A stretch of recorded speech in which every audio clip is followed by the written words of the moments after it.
என் பேர் சண்முகப்பிரியன். நான் இந்த குச்சிக்கிழங்கு வந்து ஒரு 6-7 வருஷமா கல்டிவேட் பண்ணிட்டு இருக்கிறேன். இது வந்து சின்ன சின்ன குச்சிகளாக நறுக்கி இதே வந்து சின்ன சின்ன குச்சியாக நறுக்கி ஒரு 2 இன்ச்சு காட்ட நறுக்கி அதை வந்து ட்ரிப்பில் வந்து ஒரு 3 அடிக்கு ஒரு ஓட்டையில் வந்து வச்சு அப்படி தான் வந்து பிளான் பண்ணோன்னு. ஒரு 10 monthஸில் வந்து இது மெச்சூர் ஆயிரு.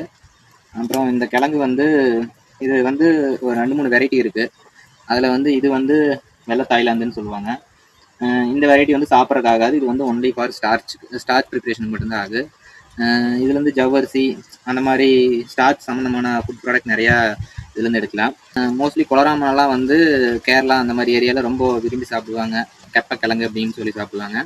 ஒரு 10 months ஆச்சுன்னா மெச்சூர் ஆச்சுன்னா ஆளுக வந்து அவங்களே வந்து கையில் பிடுங்கி அதை வந்து டெஸ்ட் போட்டு பார்ப்பாங்க, ஸ்டார்ச் அதில் எவ்வளோ இருக்குன்னு. போட்டு பார்த்துட்டு லோடு கொண்டு வந்து ஏற்றிட்டு போயிடுவாங்க. அங்கே போய் மில்லில் போய் அதை வந்து நல்லா க்ளீன் பண்ணி அரைச்சி அதில் இருக்கிற ஸ்டார்ச் எடுத்து அது வெவ்வேறு பொருளாக வந்து இது பண்ணுவாங்க.